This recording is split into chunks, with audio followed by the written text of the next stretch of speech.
Hello friends, welcome to Physics Scholar. Myself Anoop Kushwaha. तो GIC और UPPGT के इस लेक्चर सीरीज में आज का हमारा टॉपिक है फ्लूइड मैकेनिक्स पार्ट 2, जिसमें हम डिस्कस करेंगे सरफेस टेंशन और विस्कोसिटी के बारे में। तो फ्लूइड मैकेनिक्स चूँकि बहुत लेंदी इसमें चीज़ें आ रही थी, बहुत सारे चैप्टर आ रहे थे इसके अंतर्गत, तो हमने फ्लूइड मैकेनिक्स को दो पार्ट में डिवाइड कर दिया। पार्ट 1 यानी कि लेक्चर नंबर 27 में हमने फ्लूइड प्रेशर और आर्किमिडीज प्रिंसिपल को डिस्कस किया हुआ है। तो बचे हुए जो टॉपिक थे वो सरफेस टेंशन और विस्कोसिटी, जिसको आज के इस लेक्चर में कवर करेंगे। और ये लेक्चर पूरे मैकेनिक्स का, जो आपका सिलेबस है मैकेनिक्स का, उस पूरे यूनिट का लास्ट लेक्चर होगा थियरी के रेफरेंस में।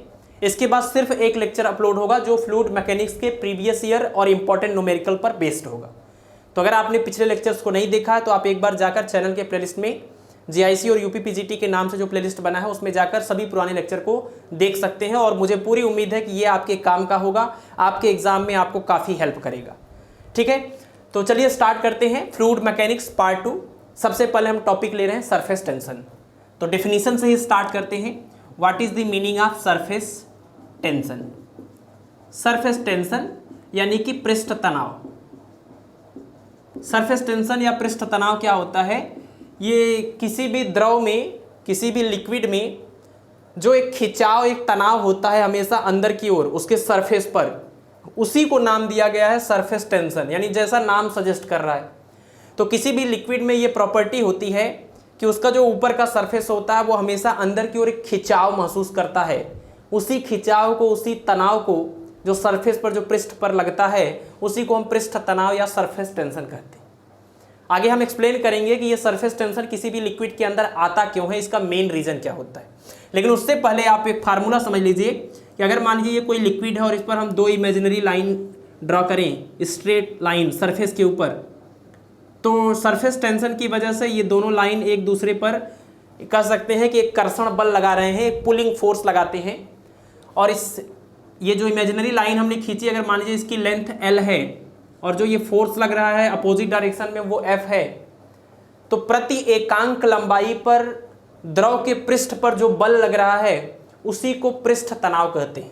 यानी कि आप कह सकते हैं सरफेस टेंशन क्या है? सरफेस टेंशन की न्यूमेरिकल वैल्यू किसके इक्वल है?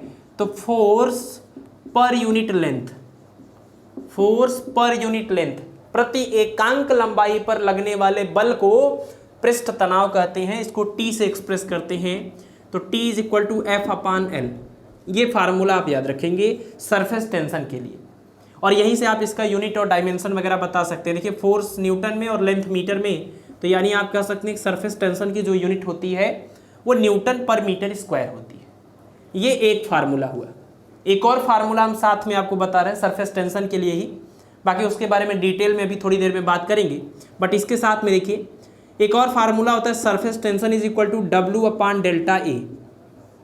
ये फार्मूला भी होता है सरफेस टेंशन के लिए, जहां पर W को हम बोलते हैं सरफेस एनर्जी। इसको हम क्या बोलते हैं? सरफेस एनर्जी, या फिर वर्क डन। इसको आप सरफेस एनर्जी बोलिए, चाहे आप इसी को वर्क डन बोल सकते हैं। कैसा वर्क डन?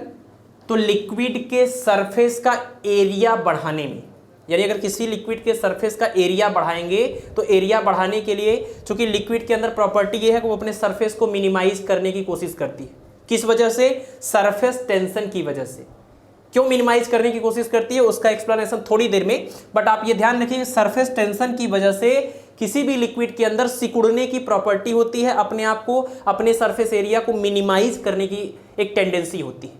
तो उसी की वजह से अगर आप उसका सरफेस एरिया बढ़ाना चाहते हैं तो आपको इस सरफेस टेंशन के अगेंस्ट कुछ वर्क करना पड़ेगा, और जितना आपको वर्क करना पड़ेगा ये वही वर्क है, इसी को हम सरफेस एनर्जी भी बोलते हैं। और ये वही डेल्टा ए क्या है? डेल्टा ए यहाँ पर है increase in area. Increase in area, तो ध्यान रखना है कि delta A is the increase in area. और अगर किसी ऐसे सरफेस की बात हो रही है कि जिसमें दो दो सरफेसेस हैं, किसी ऐसे सरफेस की बात हो रही है जिसमें दो दो सरफेसेस हैं, जैसे सोप बबल की बात हो, साबुन के बुलबुले की बात हो, दो वायर हैं और उस पर एक साबुन का बुलबुला बना है, उसको आप फैला रहे हैं, तो एरिया जब आप बढ़ा रहे हैं तो एक तो ऊपर भी बढ़ रहा है और अंदर भी बढ़ रहा है, तो दोनों तरफ बढ़ रहा है। तो डेल्टा ए का मतलब चेंज इन एरिया, यानी आप कह सकते हैं final area minus initial area, लेकिन उसका दो गुना। क्यों? क्योंकि दो दो सरफेस है। तो ध्यान रखिएगा जब भी इस तरह का न्यूमेरिकल आता है ये वाला लोगों का आंसर बिल्कुल आधा या 2 गुना आता है, क्योंकि वो इस नंबर को ध्यान नहीं देते कि ये कब यूज होगा और कब यूज नहीं होगा। तो ध्यान रखना है आपको कि अगर 2-2 सरफेस मौजूद हैं, 2-2 सरफेस का मतलब तो आप समझ रहे होंगे ना, 2-2 सरफेस का मतलब कि 2-2 सरफेस एयर के कांटेक्ट में होंगे। थोड़ा सा हम इसको एक्सप्लेन करते हैं कि कब ये 2 यूज होगा और कब नहीं यूज होगा। तो अगर हम एयर बबल की बात करें, एयर बबल इन वाटर या इन लिक्विड, तो लिक्विड के अंदर अगर एयर बबल बनेगा तो वो एयर बबल जो बनेगा लिक्विड के अंदर, ये देखिए लिक्विड है, तो इस एयर बबल के कांटेक्ट में कितने तरह से कांटेक्ट में एयर है, तो अगर ये पूरा इधर लिक्विड भरा हुआ है, बीच में एयर बबल बना हुआ है, तो सिर्फ अंदर ही तो एयर है। तो जितने मतलब एयर वाले कांटेक्ट वाले सरफेस होंगे उतना सरफेस हम काउंट करते हैं। तो एयर बबल लिक्विड के अंदर बना है तो सिर्फ एक ही इधर अंदर ही एयर है, तो आप इसको सिंगल सरफेस वाला मान सकते हैं। तो यानी इसमें 2 से मल्टीप्लाई करने की जरूरत नहीं पड़ेगी। ठीक है। दूसरा आप क्या देख सकते हैं, वाटर ड्रॉप्स। वाटर ड्रॉप्स की बात करें तो वाटर ड्रॉप्स है, ये वाटर ड्रॉप्स है, तो इसमें वाटर ड्रॉप्स में तो अंदर की तरफ एयर होगा नहीं, इसमें तो सिर्फ बाहर ही एयर इसके कांटेक्ट में है, बाहर ही एयर कांटेक्ट में है इसके। तो अगर ऐसा भी केस है तो आपको क्या करना है, यहाँ पर 2 नहीं लेना है, क्योंकि इसमें भी एयर सिर्फ एक साइड है, इसमें भी सिर्फ एयर अंदर की तरफ है। लेकिन अगर क्वेश्चन आपका सोप बबल का आ जाए, सोप बबल, साबुन का बुलबुला, तो जो साबुन का बुलबुला होगा वो तो ऐसे एक बुलबुला होगा जो ऐसे हवा में उड़ता रहता है ना, ऐसे फूंक मारते हैं ना, वो उसमें साबुन का घोल बना के और उसको फूंकते हैं। तो जो साबुन का बुलबुला होता है उसके अंदर भी एयर है, अंदर वाले सरफेस के कांटेक्ट में भी एयर है और बाहर वाले सरफेस के कांटेक्ट में भी एयर है। इसका मतलब कि इसमें 2 सरफेस काउंट होगा। तो जब सोप बबल में चेंज इन एरिया या इंक्रीज इन एरिया की बात होगी तो आप फाइनल एरिया निकालिएगा सोप बबल का, इनिशियल एरिया निकालिएगा, उसका डिफरेंस करिएगा और उसके बाद उसका 2 गुना करिएगा, तब जाके आपको मिलेगा टोटल चेंज इन एरिया। ठीक है। तो थोड़ा सावधान रहना है सरफेस टेंशन के न्यूमेरिकल में, air bubble in liquid, water drops और सोप बबल। तो सोप बबल जो है वो इन दोनों से अलग चीज है। इन दोनों का जो भी चीज आप पढ़ेंगे एकदम सेम रिजल्ट मिलेगा। जैसे अभी आगे हम बात करेंगे एक्सेस प्रेशर वगैरह, तो इनका सेम होगा क्योंकि एक तरफ एयर कांटेक्ट में है, लेकिन इनका अलग होगा क्योंकि इसमें 2 तरफ एयर कांटेक्ट में है। ठीक है। तो इतनी बातें आप याद रखेंगे। सरफेस टेंशन क्या है, तो लिक्विड की वह प्रॉपर्टी जिसकी वजह से सरफेस हमेशा अंदर की ओर एक खिंचाव महसूस करता है और उस खिंचाव की वजह से वो हमेशा सिकुड़ने की कोशिश करता है, दैट मीन्स अपने एरिया को मिनिमाइज करने की कोशिश करता है। इसी प्रॉपर्टी को हम बोलते हैं सरफेस टेंशन। 2 फार्मूले याद रखना है सरफेस टेंशन के लिए, फोर्स पर यूनिट लेंथ को भी सरफेस टेंशन और surface energy per unit area या चेंज इन एरिया, इसको भी सरफेस टेंशन।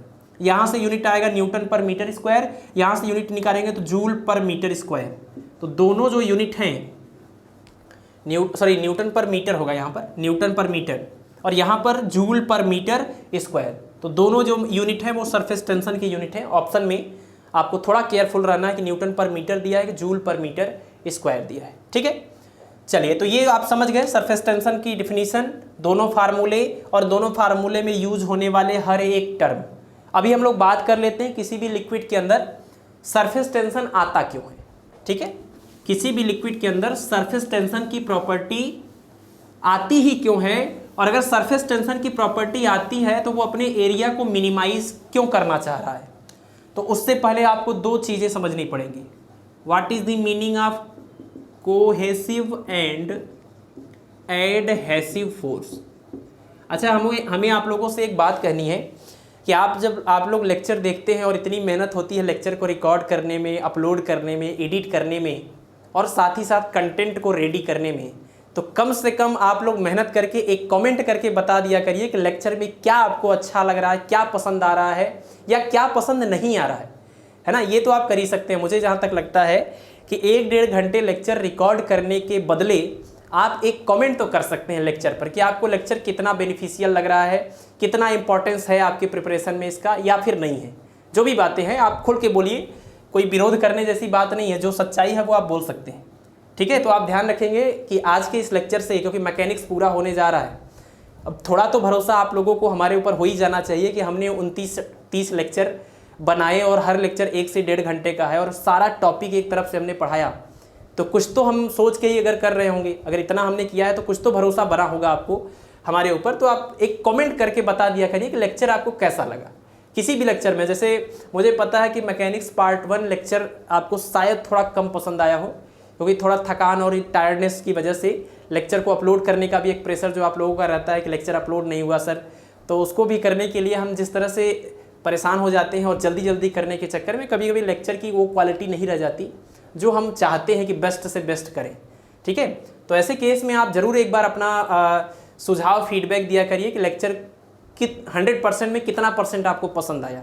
ठीक है, चलिए कोहेसिव और एडहेसिव फोर्स यहाँ पर डिस्कस कर लेते हैं। कोहेसिव फोर्स इसको बोलते हैं सहसंजक बल। और दूसरी बात, हिंदी मीडियम के लिए जो बार बार शिकायत आ रही है उसके लिए मैं माफ़ी मांगना चाहूँगा, क्योंकि मैं हर बार ये सोचता हूँ कि हिंदी में चीज़ें यहाँ पर डिस्कस होंगी, बट पढ़ाते टाइम ध्यान से उतर जाता है। क्या है कि मेरे कॉन्टेक्ट में सब BSc वाले बच्चे, और BSc वाले बच्चों को फर्स्ट ईयर को छोड़कर बाकी किसी को हिंदी पसंद नहीं आता, तो इस वजह से मैं उसी तरह से मॉडिफाई हो गया हूँ कि हिंदी वाले वर्ड्स ध्यान नहीं आते हैं अब। ठीक है, तो इसके लिए परेशान ना रहा करिए, किसी किसी वर्ड में हो सकता है दिक्कत हो रहा हो, लेकिन आप भी थोड़ा सा इंग्लिश को भी समझने की कोशिश करिए, क्योंकि हर चीज़ हिंदी में अवेलेबल हो, हर टाइम अवेलेबल हो, ये ज़रूरी नहीं है। आपका मेन कॉन्सेप्ट है फिजिक्स को पढ़ना, फिजिक्स को समझना, न कि हिंदी और इंग्लिश। तो हिंदी और इंग्लिश अगर आपके मार्ग में बाधा बना रही है, तो ये इस बाधा को आप ही को दूर करना पड़ेगा। जो ऐसे जैसे मेन वर्ड्स हैं कोहेसिव, तो आप इसको सीख लीजिए ना, अभी इसको सीखेंगे नहीं तो बहुत सारी जगहों पर आपको दिक्कत करेगा ये। ठीक है, तो हिंदी के साथ साथ आप इंग्लिश भी करिए। अगर आप MSc किए हैं और फिजिक्स पढ़ रहे हैं तो इतनी ज़्यादा भी दिक्कत नहीं आनी चाहिए। ठीक है, चलिए कोहेसिव सहसंजक बल, एडहेसिव आसंजक बल। आसंजक बल सिंपल सी मीनिंग याद रखिए। कोहेसिव जैसे को एजुकेशन होता है ना, को एजुकेशन, तो को एजुकेशन का मतलब लड़के और लड़कियां साथ में पढ़ रहे हैं एक ही क्लासरूम में, तो उसी तरह से ये वर्ड है कोहेसिव। को मतलब कि एक साथ वाली बात हो जाएगी। तो सहसंजक, या तो यहां से आप याद कर लीजिए, स मतलब समान, स मतलब समान, तो समान पदार्थ के अणु होंगे, यानी सेम मटेरियल के एटम के बीच, चलिए ऐसे वाला इंग्लिश लिखते हैं, एटम के बीच जो अट्रैक्शन फोर्स लगता है, फोर्स ऑफ अट्रैक्शन। ठीक है, समान प्रकार के अणुओं के बीच में जो आकर्षण बल लगता है, उस आकर्षण बल को, उस अट्रैक्टिव फोर्स को, फोर्स ऑफ अट्रैक्शन को सहसंजक बल या कोहेसिव फोर्स बोलते हैं। और अलग अलग पदार्थ के अणुओं के बीच, यानी डिफरेंट पदार्थ यानी डिफरेंट मटेरियल हों और उनके जो एटम्स हों, उन एटम्स के बीच में जो फोर्स ऑफ अट्रैक्शन लगता है, दोनों अट्रैक्शन का ही फोर्स है। सेम टाइप के मटेरियल जो होंगे उनके एटम के बीच में जो फोर्स लगेगा अट्रैक्शन का, दैट इज कोहेसिव फोर्स, सहसंजक बल। डिफरेंट टाइप के मटेरियल के एटम के बीच में जो फोर्स ऑफ अट्रैक्शन लगेगा, दैट इज आसंजक बल। यानी आप ये कह सकते हैं कि अगर ये वाटर का मॉलिक्यूल है और उसके साथ एक वाटर का मॉलिक्यूल और हम रख देते हैं, तो दोनों चिपक जाते हैं और मिलकर एक बड़ा मॉलिक्यूल बना देते हैं। तो ऐसा क्यों होता है?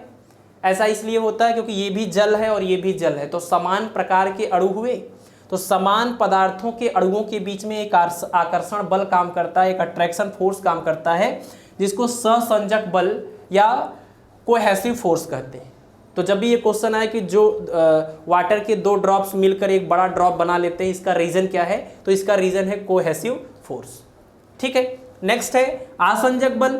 तो अगर ये ग्लास प्लेट है और ग्लास प्लेट पर आपने क्या किया, वाटर को ऐसे गिरा दिया, वाटर को ऐसे गिरा दिया, तो वाटर क्या होता है, इस ग्लास प्लेट से चिपक जाता है, या ये कह सकते हैं वाटर जो है ग्लास प्लेट को भिगा देता है।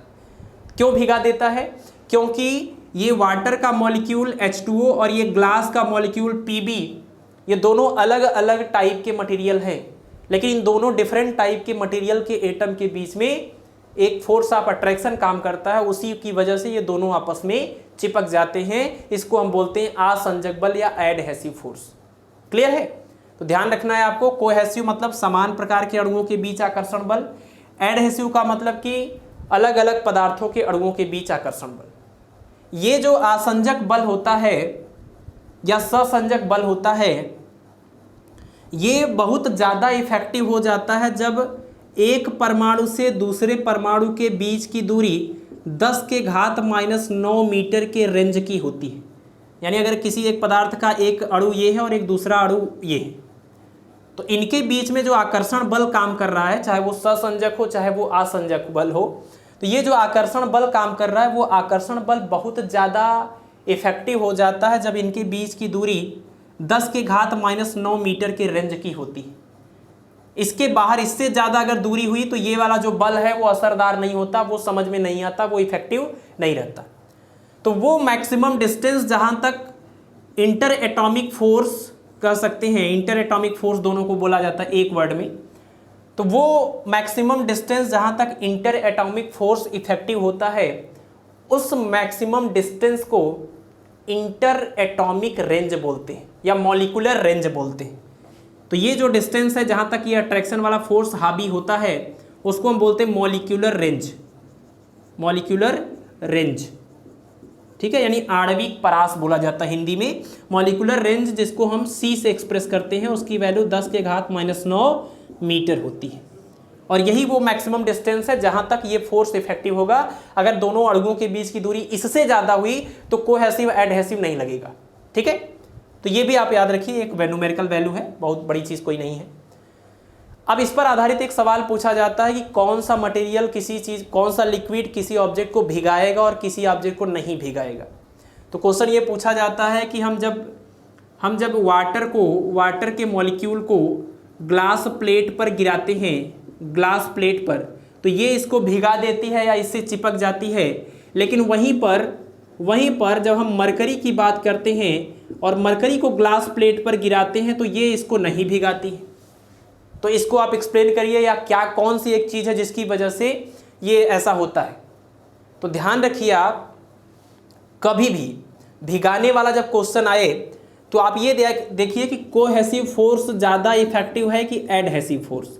यानी आपको क्या करना है, कोहेसिव फोर्स और एडहेसिव फोर्स को कंपेयर कर देना है। तो वाटर और ग्लास के केस में ज़रा देखिए ध्यान से कि वाटर के जो बहुत सारे मॉलिक्यूल हैं इनका आपस में एक कोहेसिव फोर्स होगा, और वाटर और ग्लास के बीच में जो लगेगा वो तो एडहेसिव फोर्स होगा, है ना, ये असंजक बल होगा। और जल के जो अपने ही अणु हैं उनका आपस में जो एक अट्रैक्शन होगा उसको हम सहसंजक बल, कोहेसिव फोर्स बोलेंगे। तो अगर इस लिक्विड का कोहेसिव फोर्स इस लिक्विड और इस सॉलिड के एडहेसिव फोर्स से ज़्यादा होता है, अगर कोहेसिव फोर्स इन दोनों के बीच एडहेसिव फोर्स से ज़्यादा होता है तो ये लिक्विड उस सॉलिड को नहीं भिगाएगा, ठीक है। ये केस नंबर 1, इसको याद रखिए। अगर ऐसा केस है तो नो वेटिंग मतलब कि नो वेट मतलब भिगाने वाला वेट है। तो अगर इनका अपना सहसंजक बल इनके और इनके बीच असंजक बल से ज़्यादा है तो ये इनसे चिपकने की बजाय वो आपस में ही अट्रैक्टेड हो जाते हैं, आपस में ही चिपके रहते हैं, किसी दूसरे के साथ ये नहीं चिपकते, ठीक। और अगर इसी का उल्टा केस हो जाए, उल्टा का मतलब कि इस लिक्विड और इस सॉलिड के बीच में लगने वाला एडहेसिव फोर्स यानी कि असंजक बल उस लिक्विड के खुद के सहसंजक बल यानी कोहेसिव फोर्स से ज़्यादा हुआ तो फिर वो इससे चिपक जाएगा, आपस में नहीं चिपका रहेगा, ठीक है। तो अगर इसी का जस्ट उल्टा हो जाए कि एडहेसिव फोर्स इज ग्रेटर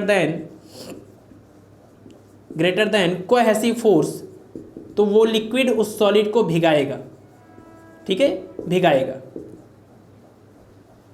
तो अब आप यहां पर देख लीजिए, क्वेश्चन यही है कि वाटर ग्लास को भिगा देता है, वाटर ग्लास को भिगा देता है ना, इसलिए इससे चिपक जाता है। तो क्यों भिगा देता है, क्यों चिपक जाता है? क्योंकि वाटर के मॉलिक्यूल और ग्लास के मॉलिक्यूल के बीच में जो एडहेसिव फोर्स लगेगा वो ज़्यादा है इस वाटर के अपने खुद के कोहेसिव फोर्स से। यानी कि इस वाटर और ग्लास के केस में जो भिगाने वाला केस लागू हो रहा है, यानी ये वाला रीजन यहाँ पर लागू हो रहा है इस वाले केस में। और मरकरी को ग्लास पर गिराते हैं तो वो नहीं चिपकता, वो उसी के ऊपर ऐसे तैरता रहता है गोल गोल होके। तो क्यों नहीं चिपकता है? क्योंकि मरकरी का अपना खुद का कोहेसिव फोर्स है ना, मरकरी का अपना खुद का कोहेसिव फोर्स या सहसंजक बल ज़्यादा है मरकरी और ग्लास के बीच में लगने वाले एडहेसिव फोर्स से। तो अगर इसका अपना खुद का कोहेसिव फोर्स ज़्यादा है तो ये आपस में ही चिपके रहते हैं, ये इस दूसरे मटेरियल से के एटम से नहीं अट्रैक्ट होते हैं। तो इसका मतलब इसमें जो केस नंबर 1 है वो लागू हो रहा है मरकरी और ग्लास के केस में। एक और एग्जांपल आप देख लीजिए जो इन दोनों का मिक्सचर हो सकता है।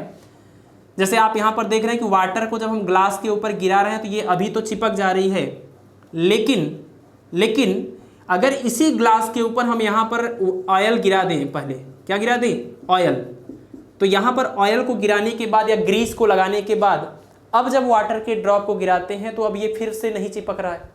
अभी ये वाटर ड्रॉप इस ग्लास से चिपक जा रहा था, इसको भिगा रहा था, लेकिन जब ग्रीस यहाँ पर गिरा देते हैं, ऑयल गिरा देते हैं, कोई चिकनी वस्तु लगा देते हैं, तब ये इसको नहीं भिगाता है, तब वो नहीं चिपकता है, ऊपर ही फैल जाता है, तैरने लगता है। तो इसमें आप क्या बताएंगे, इसमें आप बताएंगे कि जब आप यहाँ पर ऑयल गिराते हैं तो ऑयल और वाटर के मॉलिक्यूल के बीच, है ना, अब तो ग्लास से कनेक्शन ही खत्म हो गया, ऑयल और वाटर के मॉलिक्यूल के बीच जो एडहेसिव फोर्स होता है वो कम हो जाता है इस वाटर के खुद के कोहेसिव फोर्स से। यानी अभी जब तक ये ऑयल नहीं था तब तक एडहेसिव फोर्स ज़्यादा था इसके कोहेसिव फोर्स से, लेकिन जैसे ही आपने ग्रीस गिरा दिया अब इनके बीच का जो एडहेसिव फोर्स है वो कम हो गया इनके कोहेसिव फोर्स से।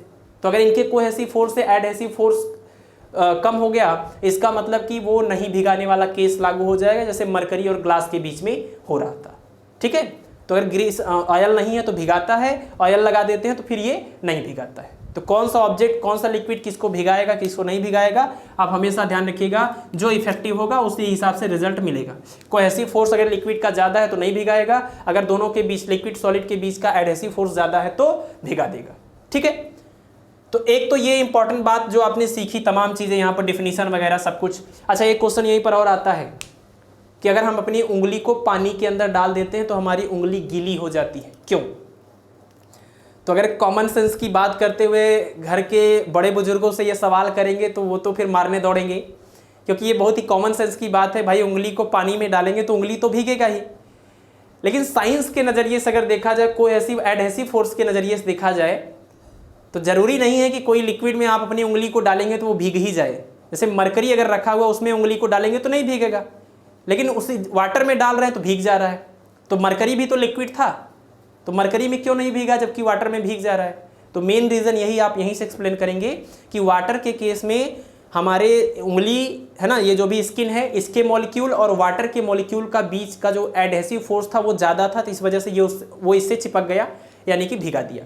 जबकि मरकरी और स्किन के बीच में अगर देखा जाए तो मरकरी का कोहेसिव फोर्स ज़्यादा था, मरकरी और इसके बीच लगने वाले एडहेसिव फोर्स से, तो कोहेसिव फोर्स ज़्यादा था तो वो इससे नहीं चिपका। ठीक है, तो उंगली को पानी में डालने से उंगली भीगता क्यों है, आप उसको कोहेसिव और एडहेसिव के सेंस में ध्यान रखेंगे, और कौन भिगाएगा कौन नहीं भिगाएगा यही लॉजिक है उसका। और ये जो भी चीज़ें आपने सीखी है तो अच्छी थी, इंटरेस्टिंग थी, बट इसको सीखने का मेन पर्पज़ हमारा ये था कि हम सरफेस टेंशन को समझ पाएँ, उसको एक्सप्लेन कर पाएँ। तो हमने आपसे एकदम शुरुआत में कहा था कि सरफेस टेंशन की आप डिफिनीशन याद कर लीजिए, लेकिन उसका मेन रीज़न जो है वो हम आपको थोड़ी देर में समझाएंगे। तो वो जो थोड़ी देर का इंतज़ार था वो पूरा हो गया।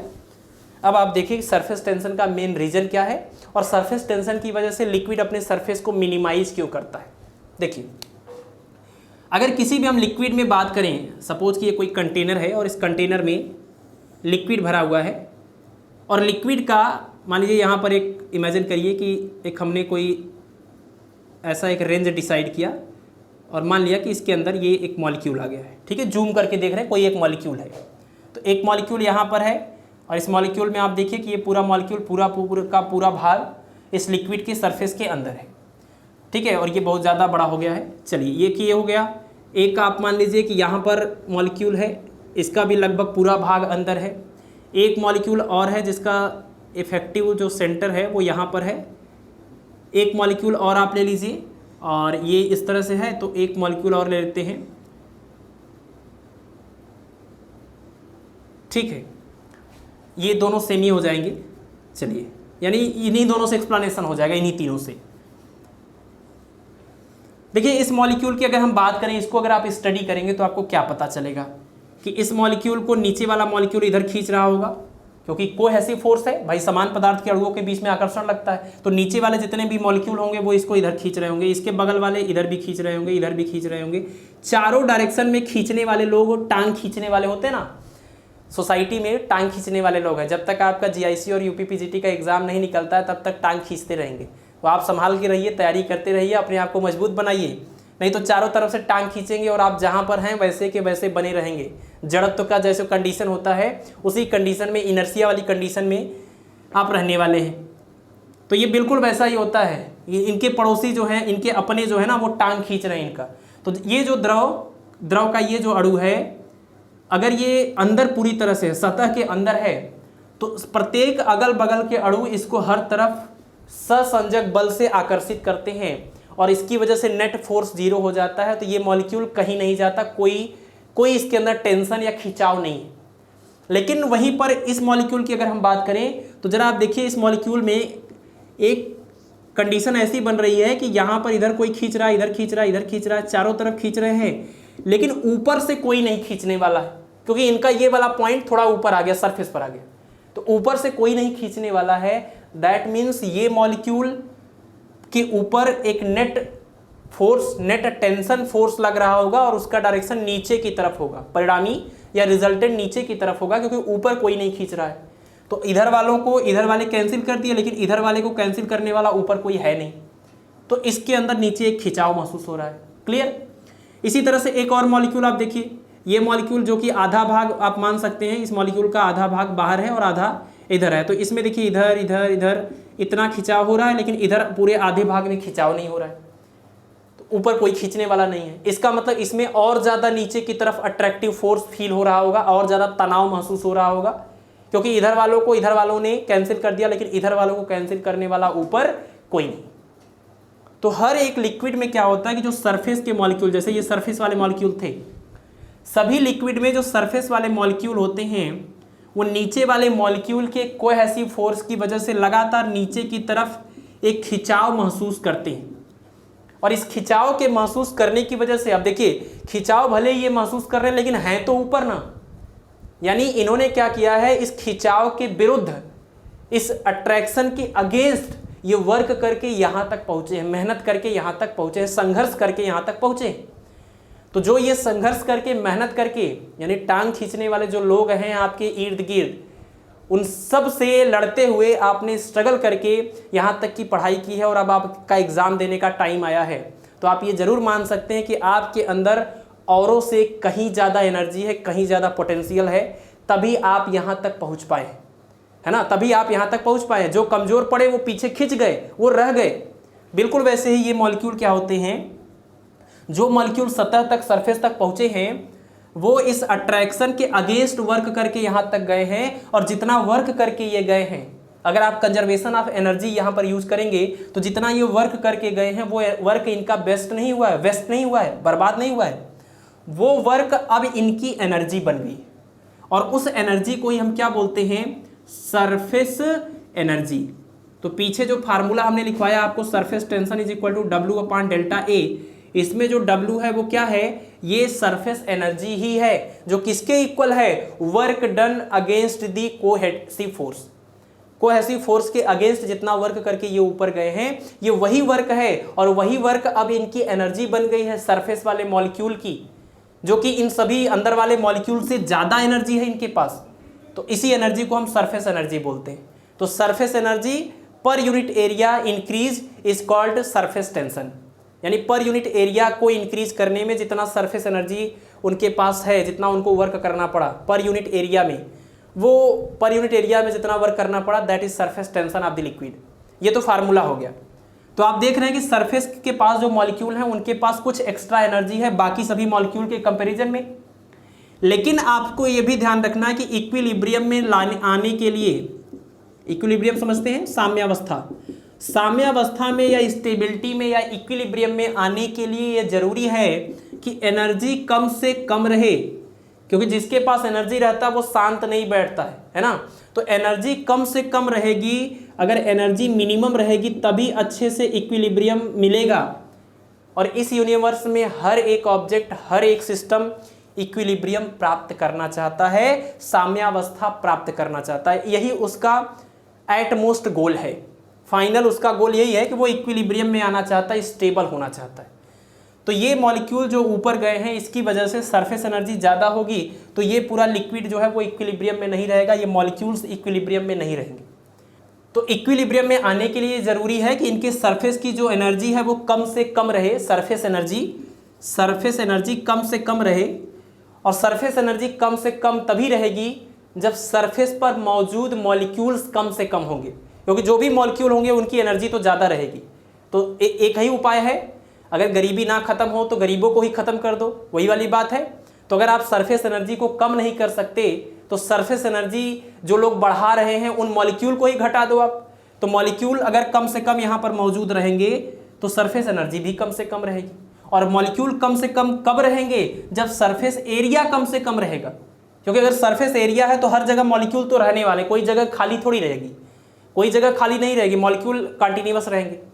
तो मॉलिक्यूल कम से कम रहें, इसीलिए यानी कि सरफेस एनर्जी को मिनिमाइज करने के लिए सरफेस एरिया को मिनिमाइज करना पड़ेगा। सरफेस एरिया को मिनिमाइज करने के लिए ही ये सभी लिक्विड क्या करते हैं, ये मॉलिक्यूल्स अंदर की ओर एक खिंचाव महसूस करते हैं और अपने सरफेस को मिनिमाइज करते हैं।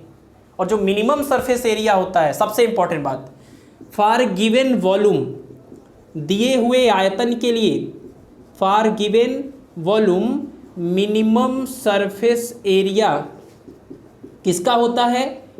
स्फीयर का होता है, गोले का होता है। ठीक है, ध्यान रखिएगा, that is 4 pi r square. दिए हुए आयतन के लिए, गिवन वॉल्यूम के लिए जो मिनिमम सरफेस एरिया होता है वो स्फीयर का होता है।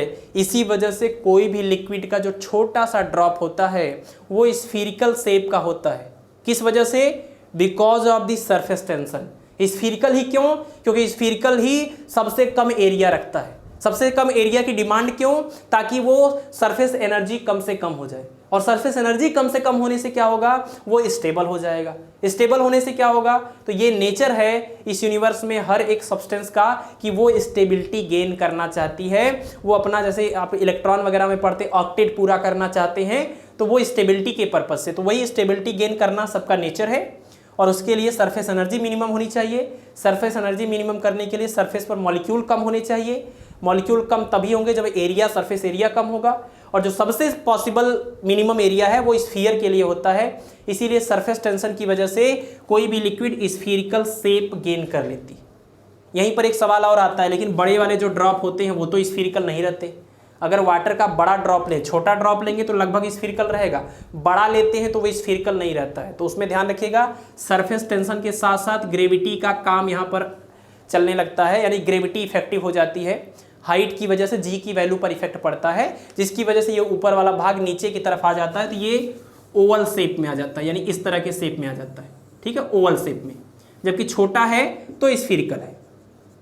ठीक, तो यहाँ पर ये ग्रेविटी की वजह से ऐसा हो जाता है। बाकी सरफेस टेंशन, यहाँ पर सिर्फ सरफेस टेंशन काम करता है, जी का बहुत ज़्यादा यहाँ पर इफेक्ट नहीं रहता, तो इस वजह से स्फीरिकल रहता है। ठीक है, यहाँ पर सरफेस टेंशन भी है और ग्रेविटी भी है, बट ग्रेविटी ज़्यादा भारी इफेक्टिव हो गई तो वो ओवल हो गया। ठीक, तो मुझे उम्मीद है कि ये आपको सरफेस टेंशन का कॉन्सेप्ट तो एकदम अच्छे समझ में आ गया होगा। सरफेस एनर्जी का कॉन्सेप्ट भी समझ आ गया होगा कि इसकी एनर्जी ज़्यादा क्यों होती है, और ये फार्मूला भी आपको समझ में आ गया। हमने आपको बता दिया कि चेंज इन एरिया निकालने के लिए सावधान रहना है कि सोप बबल है कि एयर बबल है कि वाटर ड्रॉप्स है। ठीक है, चलिए तो फिर आगे बढ़ते हैं और नेक्स्ट टॉपिक देखेंगे, excess pressure. Next topic is, मतलब अभी हम सरफेस टेंशन में ही पढ़ रहे हैं, अभी हम विस्कोसिटी में नहीं गए, सरफेस टेंशन में ही नेक्स्ट टॉपिक है हमारा एक्सेस प्रेशर। एक्सेस प्रेशर यानी कि आप इसको बोलते हैं आधिक्य दाब या दाब आधिक्य।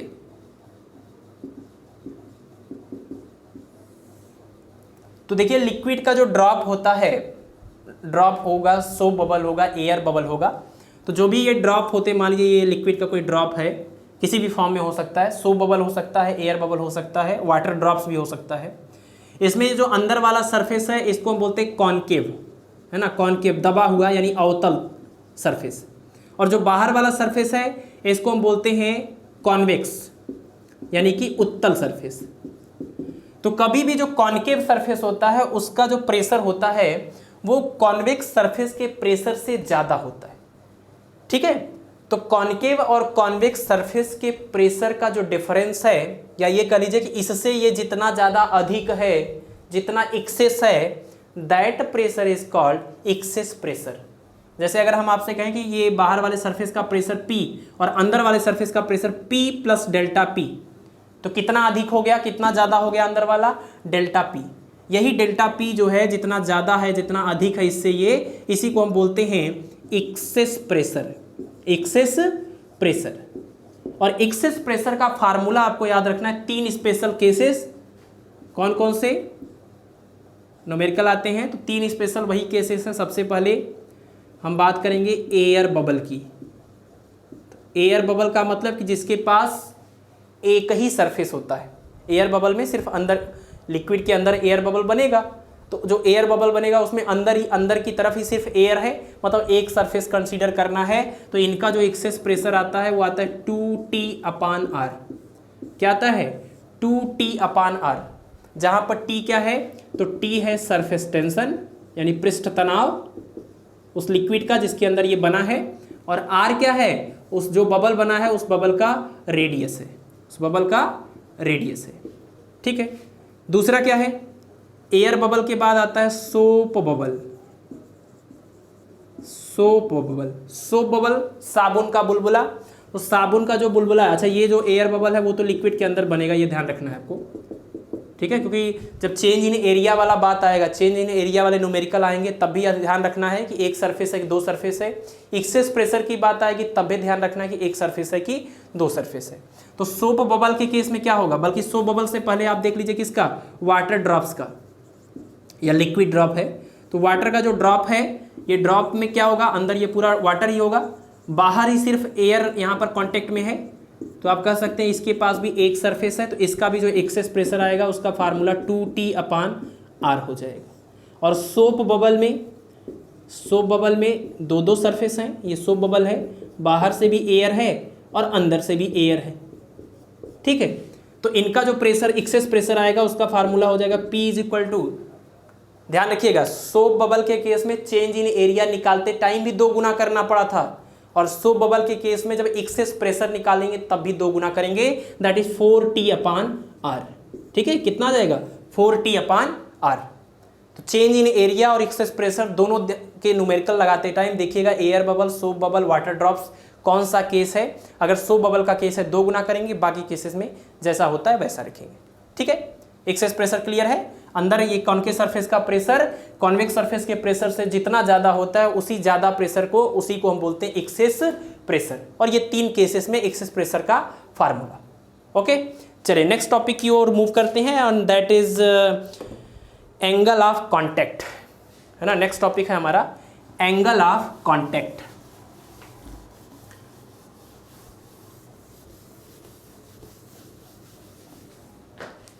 एंगल ऑफ कांटेक्ट क्या है, एंगल ऑफ कांटेक्ट, इसको स्पर्श कोण कहते हैं। क्या बोलते हैं, स्पर्श कोण। स्पर्श कोण या एंगल ऑफ कांटेक्ट क्या होता है, तो देखिए एक सेकेंड, एंगल ऑफ कांटेक्ट, जैसा कि नाम सजेस्ट कर रहा है, कांटेक्ट में जो एंगल बनेगा, तो किसके कांटेक्ट में एंगल बनेगा ये समझ लीजिए। अगर ये एक कंटेनर हो और इस कंटेनर में ये लिक्विड भरा हुआ है, ठीक है, और इसमें आपने एक सॉलिड रॉड को डाल दिया। एक और केस ले रहे हैं, इसमें भी सेम चीज़ है, लिक्विड है और इसमें हमने एक सॉलिड रॉड को डाल दिया। तो जब भी किसी लिक्विड में हम इस तरह के किसी सॉलिड रॉड को डालते हैं, तो जहाँ पर ये दोनों कांटेक्ट में आए हैं, ओपन सरफेस पर जहाँ पर ये कांटेक्ट में आए हैं, यानी कि यहाँ पर और यहाँ पर, वहाँ पर जो लिक्विड का सरफेस होता है वो हॉरिजॉन्टल नहीं रहता है, वो या तो कॉनकेव हो जाता है या कॉन्वेक्स हो जाता है। तो कब ये कॉनकेव होगा, दबा हुआ होगा, कब ये कॉन्वेक्स होगा, उभरा हुआ होगा, ये डिपेंड करता है लिक्विड और इस सॉलिड रॉड के मटेरियल पर। तो अगर हम ये एग्जांपल ले लें कि ये दिस इज द वाटर, ये जल है, और ये क्या है, दिस इज ग्लास। तो जब ग्लास रॉड को, कांच की छड़ को जल के अंदर डुबाते हैं तो रिजल्ट जो मिलता है वो इस टाइप का मिलता है कि जो सरफेस यहाँ है वो कॉनकेव हो जाता है ना। कांटेक्ट में जो सरफेस है वो कॉनकेव हो जाता है, इसको कॉनकेव बोलेंगे, यानी अवतल बोल सकते हैं इसको, ठीक है, कॉनकेव या अवतल। लेकिन वहीं पर अगर हम ये मरकरी ले लें तो मरकरी में जब हम ग्लास रॉड को, ये ग्लास रॉड ही है, इसमें हमने कोई चेंज नहीं किया, लेकिन लिक्विड को हमने चेंज कर दिया, वाटर की बजाय मरकरी ले लिया। तो अगर आप वाटर की बजाय मरकरी ले लेते हैं तो यहाँ जो कांटेक्ट में सरफेस होता है वो कॉनकेव की बजाय कॉन्वेक्स हो जाता है, कॉन्वेक्स ऐसा। तो ये कॉन्वेक्स सरफेस है, यानी कि उत्तल सतह है, कॉन्वेक्स या उत्तल। और ये जो आपको इस तरह से दिख रहा है या इस तरह से दिख रहा है, इसको हम बोलते हैं एक वर्ड में, मतलब चाहे इस तरह का केस दिखे चाहे इस तरह का दिखे, इसको कॉनकेव बोलेंगे, इसको कॉन्वेक्स बोलेंगे। लेकिन कॉनकेव या कॉन्वेक्स क्या बोलेंगे, तो कॉनकेव या कॉन्वेक्स मेनिस्कस बोला जाता है, इसका नाम है मेनिस्कस। तो जब आप लिक्विड के कांटेक्ट में सॉलिड रॉड को ले आते हैं तो जो मेनिस्कस बनता है वो कॉनकेव बनेगा कि कॉन्वेक्स बनेगा, ये नेचर आप मेनिस्कस जो है वो मटेरियल के नेचर पर डिपेंड करता है। तो अगर आप वाटर और ग्लास का केस लेते हैं तो कॉनकेव मेनिस्कस बनता है, मरकरी और ग्लास लेते हैं तो कॉन्वेक्स मेनिस्कस बनता है। और ये जो मेनिस्कस बनता है, यहाँ पर अब जरा देखिए, हमारा हेडिंग क्या था, एंगल ऑफ कांटेक्ट। तो जो एंगल ऑफ कांटेक्ट यहाँ पर आता है, एंगल ऑफ कांटेक्ट जो आता है वो देखिए, जहाँ पर इन दोनों ने कांटेक्ट किया है, यानी कि ये आपका लिक्विड और ये रॉड, जहाँ पर ये पॉइंट ऑफ कांटेक्ट है, यहाँ पर भी देखिए जो पॉइंट ऑफ कांटेक्ट है, तो पॉइंट ऑफ कांटेक्ट से मेनिस्कस के ऊपर एक टेंजेंट ड्रॉ करेंगे, यहाँ पर भी पॉइंट ऑफ कांटेक्ट से मेनिस्कस के ऊपर एक टेंजेंट ड्रॉ करेंगे। टेंजेंट मतलब जो सिर्फ एक पॉइंट पर टच करे, तो यही होगा, ये एक पॉइंट पर टच करने वाली लाइन, ठीक। तो इसमें अगर ये कॉनकेव बना है तो इसका टेंजेंट अंदर जाएगा, कॉन्वेक्स बना है तो इसका टेंजेंट बाहर जाएगा। तो एक तो आप पॉइंट ऑफ कांटेक्ट से मेनिस्कस के ऊपर टेंजेंट ड्रॉ करेंगे, दूसरा उसी पॉइंट ऑफ कांटेक्ट से अंदर की तरफ इस सरफेस पर एक टेंजेंट ड्रॉ करेंगे। तो अंदर की तरफ सरफेस पर टेंजेंट मतलब जो टच करते हुए जाए, तो ये इस तरह से नीचे आएगा, यहाँ पर भी बिल्कुल ऐसे ही टच करते हुए नीचे आएगा। और इन दोनों के बीच में जो एंगल बन रहा है, इसी एंगल को हम बोलते हैं एंगल ऑफ कांटेक्ट। किसके किसके बीच बना है, डिफिनीशन तो एग्जाम में लिखना नहीं है, आप समझ लीजिए कि जो मेनिस्कस बनता है उस मतलब रॉड और लिक्विड के पॉइंट ऑफ कांटेक्ट से मेनिस्कस के ऊपर जो टेंजेंट ड्रॉ करेंगे उसके, और उसी पॉइंट ऑफ कांटेक्ट से अंदर की तरफ मतलब लिक्विड में अंदर की तरफ जो टेंजेंट ड्रॉ करेंगे उसके बीच में जो एंगल बनेगा, that angle is called angle of contact. इसी एंगल को क्या बोलते हैं, एंगल ऑफ कांटेक्ट, यानी कि स्पर्श कोण। अब यहाँ से एक चीज आप नोटिस कर सकते हैं कि ये जो एंगल होगा एंगल ऑफ कांटेक्ट वो लेस देन 90 है, और ये जो एंगल ऑफ कांटेक्ट है वो ग्रेटर देन 90 है। तो इस चीज को आप इस तरीके से बता सकते हैं। देखिए वाटर और ग्लास में आपने एक चीज देखा कि ग्लास को वाटर भिगा देता है, तो जो भिगा देगा उसके केस में angle of contact less than 90 degree, है ना। ऐसे आप याद करिए कि जो भिगाने वाला केस जिसमें रहता है लिक्विड और सॉलिड का, उसमें angle of contact less than 90, क्योंकि ऐसे केस में जो भिगाने वाला केस होगा, भिगाने वाले केस में मेनिस्कस हमेशा कैसा बनेगा, कॉनकेव, और जो नहीं भिगाने वाला केस होगा उसमें जो मेनिस्कस होगा वो कॉन्वेक्स। तो जो नहीं भिगाने वाला केस है मेनिस्कस कॉन्वेक्स होगा, मेनिस्कस कॉन्वेक्स होगा तो angle of contact greater than 90 आ जाएगा। तो आप कह सकते हैं अगर नो वेट वाला केस है, नहीं भिगाने वाला केस है, then angle of contact will be greater than 90, ठीक है। और एग्जैक्टली अगर इस एग्जाम्पल की हम बात करें तो इस एग्जाम्पल में ये जो रिजल्ट आता है, अगर हम वाटर और ग्लास की बात करें एग्जैक्ट, क्योंकि वाटर और ग्लास इसी का है, लेस देन 90 वाला ही केस है, तो वाटर ग्लास का जो पेयर है उसके लिए एंगल ऑफ कांटेक्ट 8 डिग्री होता है। कितना, 8 degree, that is less than 90 degree, ठीक है। ये आप याद कर सकते हैं। और इसी तरह से अगर नो वेट यानी मरकरी और ग्लास का जो केस है, इसका एग्जैक्ट आंसर लिखा जाए तो मरकरी और ग्लास का जो पेयर है इसमें angle of contact is equal to 135 degree which is greater than 90 degree. ठीक है, तो आप ये याद रख सकते हैं एंगल ऑफ कॉन्टैक्ट से रिलेटेड कि जो भिगाता है उसमें लेस देन 90, जो नहीं भिगाता उसमें ग्रेटर देन 90। और वाटर और ग्लास के लिए 8 डिग्री और मरकरी और ग्लास के लिए 135 डिग्री। एक केस और है और वो थोड़ा सा अलग है, एक्सेप्शन है मान लीजिए। और वो एक्सेप्शन क्या है कि अगर यहाँ पर देख लेते हैं,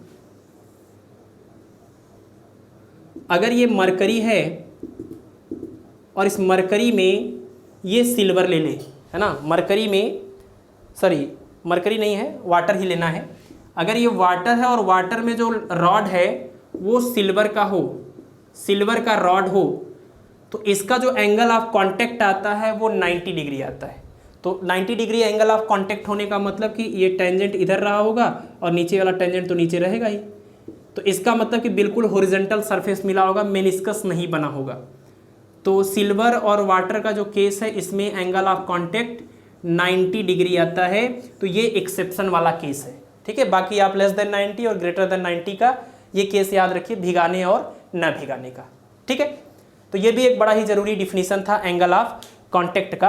अब नेक्स्ट टॉपिक की ओर बढ़ेंगे और नेक्स्ट टॉपिक है आपका कैपिलरिटी। और कैपिलरिटी के फार्मूले को जैसे ही आप पढ़ते हैं आपका ये सरफेस टेंशन परफेक्टली कंप्लीट हो जाएगा। परफेक्टली मतलब कुछ भी मिस नहीं हुआ इसमें, कुछ भी नहीं। फिर हम जब न्यूमेरिकल पर आएंगे तो आपको सॉल्व करके दिखाएंगे कि एरिया ऑफ कांटेक्ट वगैरह को लेकर किस तरीके से आपको केयरफुल रहना है।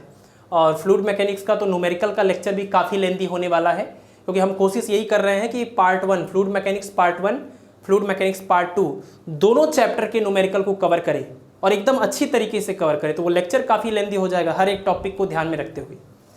ठीक है, तो नेक्स्ट टॉपिक की हम बात कर रहे थे कैपिलरिटी। इसको बोलते हैं केशिकात्व। इसमें सबसे पहले आप ये समझिए कैपिलरी ट्यूब क्या होता है, जिसको हिंदी में केश नली कहते हैं। तो केश का मतलब तो समझते ही होंगे, केश का मतलब बाल होता है।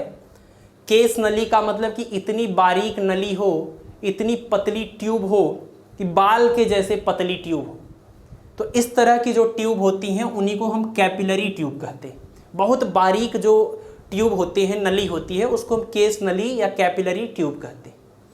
और कैपिलरी ट्यूब की एक खास बात है कि जब आप कैपिलरी ट्यूब को किसी लिक्विड के अंदर रखते हैं, जब कैपिलरी ट्यूब को किसी लिक्विड के अंदर रखते हैं तो दो चीज़ें पॉसिबिलिटी आपको दिखती हैं कि कैपिलरी ट्यूब को जब आप लिक्विड के अंदर रखते हैं तो वो लिक्विड उस कैपिलरी ट्यूब में, जैसे ये मान लीजिए इसमें लिक्विड पूरा भरा हुआ है इस तरीके से और इसमें भी लिक्विड भरा हुआ है, और हम आपको ये कह दें कि इस वाले में जो भरा हुआ वो H2O है, मतलब वाटर है, और इसमें जो भरा वो मरकरी है, Hg है, दोनों लिक्विड है। तो जब आप कैपिलरी ट्यूब को, मतलब बहुत ही बारीक ट्यूब को किसी लिक्विड में रखते हैं तो वो लिक्विड उस ट्यूब में अंदर ऊपर की तरफ भी जा सकता है और नीचे की तरफ भी जा सकता है। जैसे नॉर्मली देखिए इस हाइट तक लिक्विड भरा है, लेकिन जब कैपिलरी ट्यूब इसमें डालते हैं मरकरी वाले में तो यहाँ तक या इससे ऊपर जाने की बजाय ये और नीचे ही रहता है और इस तरीके से देखने को मिलता है। बाकी मेनिस्कस तो आप जानते हैं कि जो लोग नहीं भिगाते, मरकरी वाला जो केस रहता है उसमें मेनिस्कस कॉन्वेक्स होता है, और जो भिगाते हैं उसमें जो मेनिस्कस बनता है वो कॉनकेव बनता है। तो जो लोग भिगाते हैं, अब देखिए बहुत सारी चीज़ें हम समराइज कर रहे हैं। जो लोग भिगाते हैं उसमें पहली बात कि कौन सा फोर्स इफेक्टिव होता है, एडहेसिव फोर्स ज़्यादा होता है कोहेसिव फोर्स से। सारा समराइज हो जाएगा पूरा चैप्टर।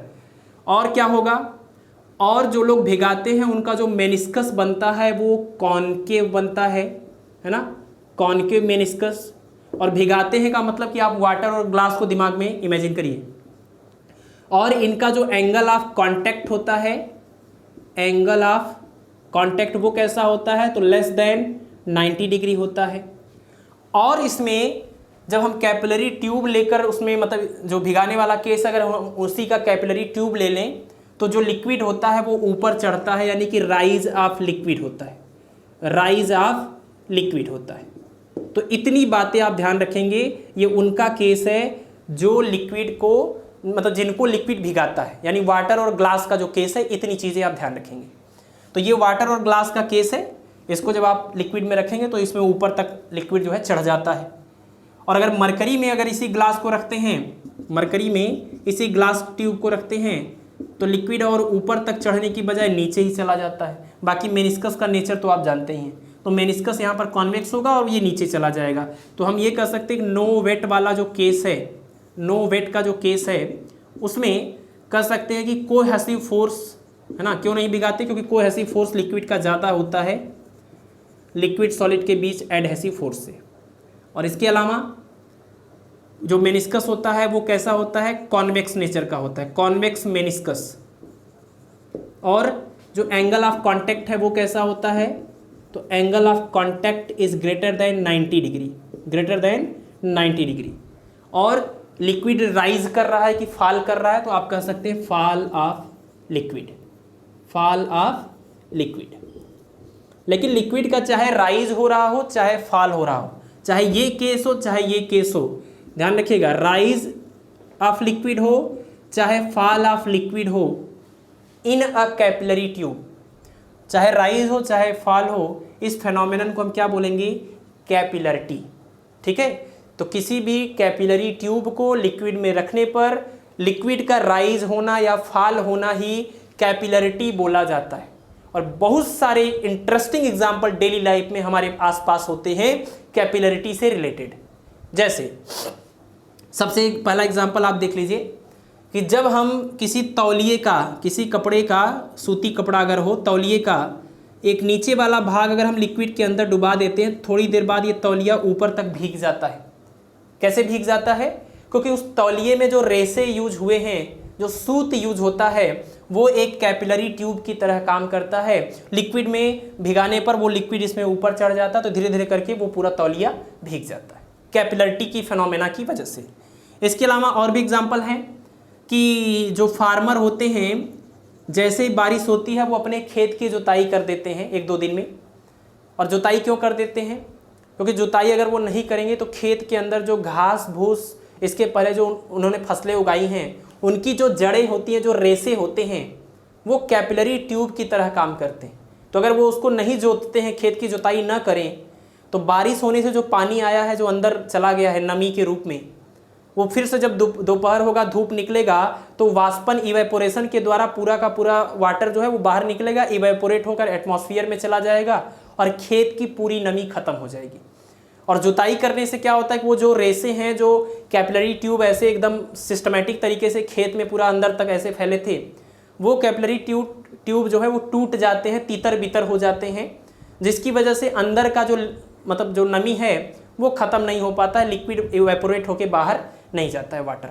ठीक है, तो इस वजह से खेत की जुताई कर देते हैं अक्सर लोग। तीसरी एक चीज़ है, लालटेन से अगर आप लोग पढ़ाई किए होंगे, और मुझे लगता है कि आप लोग वो लास्ट पीढ़ी होंगे जो लालटेन को जानते होंगे, उसके बाद तो मुझे लगता है कि दौर ख़त्म हो गया।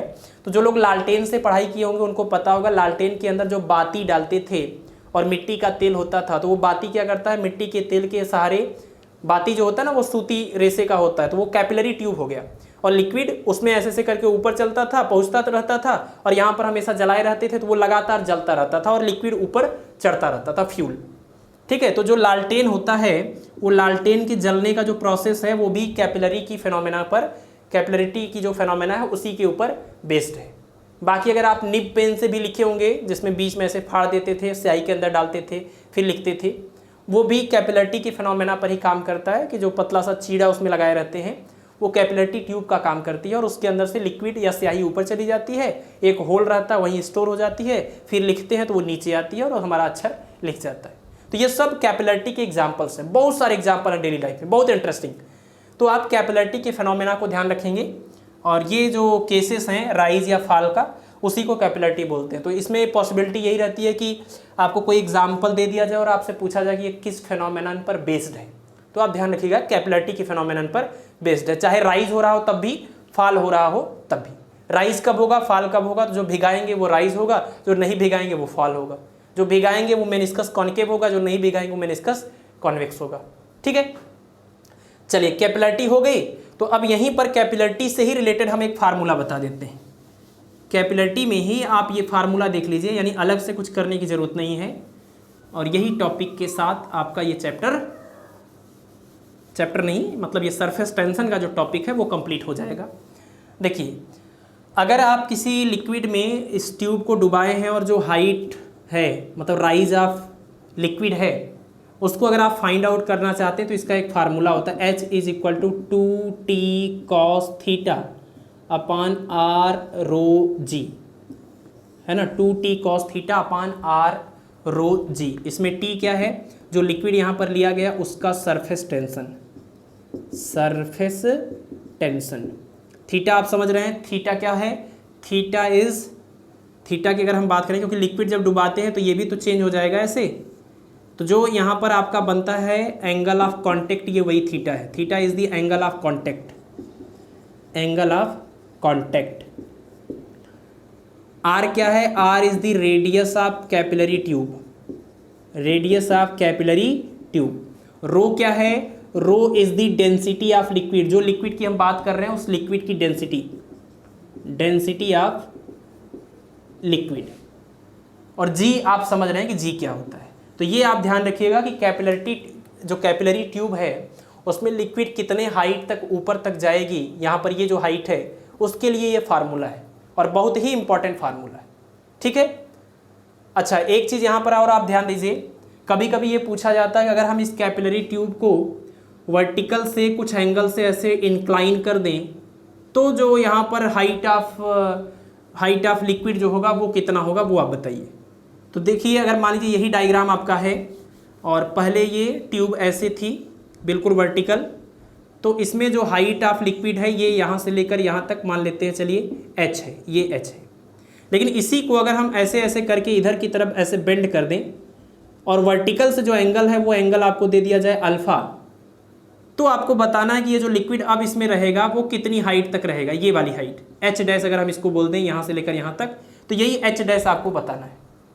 तो ये जो h डैश आता है, ये देखिए अल्फ़ा है, तो यहाँ से अगर हम एक लाइन ऐसे खींचे तो इसके पैरेलल ये नीचे, तो ये भी अल्फ़ा हो जाएगा। और ये वर्टिकल हाइट h है, तो यहाँ पर भी ये वर्टिकल हाइट h ही रहती है। यानी अब आपको सिर्फ ये वाली हाइट पता करनी, इंक्लाइन वाली तिरछी वाली लाइन h डैश। तो यहाँ पर अगर हम कॉस अल्फ़ा का फार्मूला यूज़ करें, कॉस अल्फ़ा, और ये 90 डिग्री है, तो कॉस अल्फ़ा मतलब आधार बटे में कर्ण, यानी h अपान क्या हो जाएगा, h डैश। आपको h डैश निकालना है तो h dash is equal to h upon cos alpha.